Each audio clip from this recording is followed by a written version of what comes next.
Баршаңызға қайырлы күн достар, менің каналыма қош келдіңіздер.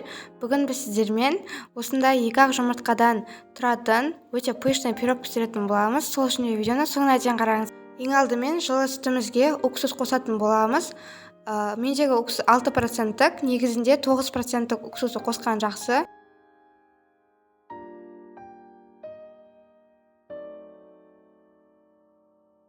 Уксусты қосқаннан кейін оны 5 минутқа алып қоямыз. Оған шейін біз таза ыдысымызға 2 жұмыртқамызды салып, оның үстіне қант салып, оны жақсылап микселейтін боламыз. Негізінде жұмыртқаның температурасы маңызды емес, бірақ бөлме температурасындағы жұмыртқаны пайдаланған жөн, сонда біздің пирогымыз жақсы көтерілетін болады.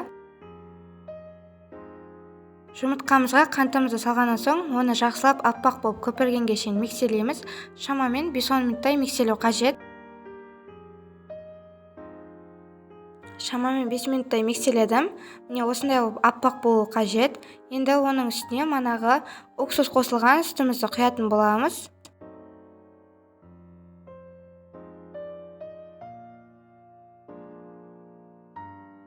Оның үстіне сұйық майымызды қосып, оны да тағы жақсылап 1-2 минуттай микселейміз.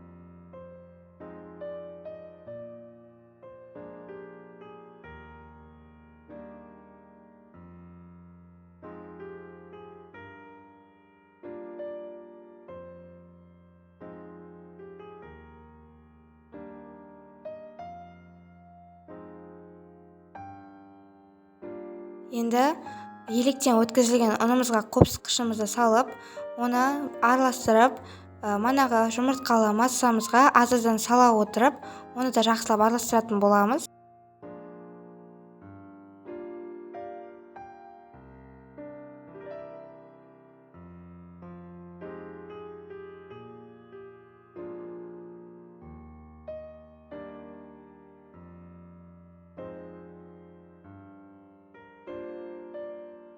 Оның барлығын бірден салуға болмайды, осылай міне аз-аздан салған жөн, сонда біздің пирогымыз жақсы көтеріледі.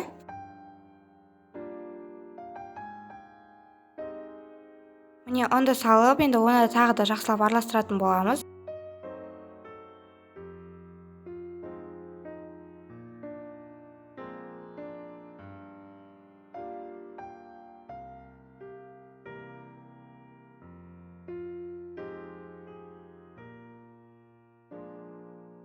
Міне осындай масса шығу қажет, қоюда емес, сұйықта емес.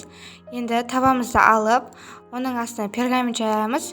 Егер пергамент болмаса, май жақсаңыздар да болады. Енді осыған тестамызды құйып, 180 градуста 20-30 минут пісіріп аламыз. Міне біздің пирогымыз пісті. Осындай қызғылттау қылып аламыз. Осыны суытып, шайға қоя берсеңіздер де болады. Бірақ мен оның үстіне крем жасайтын боламын. Ең алдымен шпажканың көмегімен немесе спичканың көмегімен осылай пирогты тесіп шығамыз. Бұл пирог әлі ыссы, және де оның үстіне қазір мен ыссы сүтті құятын боламын.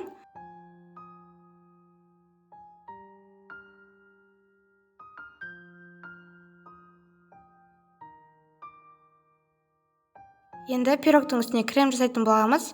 Бұл заварной крем, жасалу жолы өте оңай. Ең алдымен ыдысымызға сүтімізді құйып, оның үстіне кукурузный крахмалымызды және ұнымызды салып, орташа отқа қоятын боламыз. Және де қант салуды ұмытпаңыздар. Мен 20 грамм қант салдым. Егер сіз кремнің тәтті болғанын қаласаңыз, одан көбірек салсаңыздар да болады.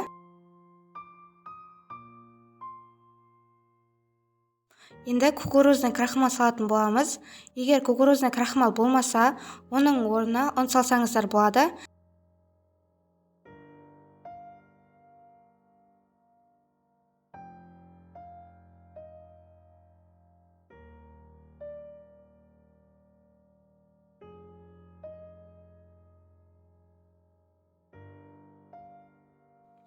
Енді араластырамыз. Бұл ыдыс өте үлкен болғандықтан мен оны кішкентай ыдысқа ауыстырдым.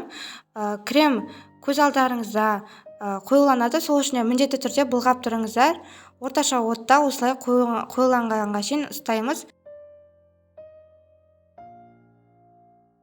Ыстық кремімізге сары майымызды салып, оны араластырамыз. Міне пирогтың бетіне енді кремімізді жағатын боламыз. Видеода көрсетілгендей қылып. Бетіне жағу міндетті емес.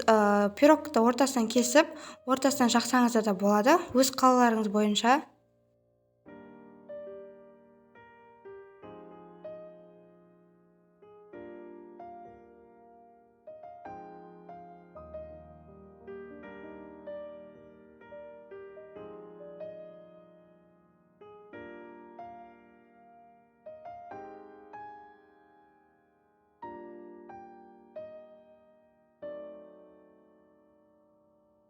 Пирогымызды 1 сағатқа холодильникке алып қоямыз.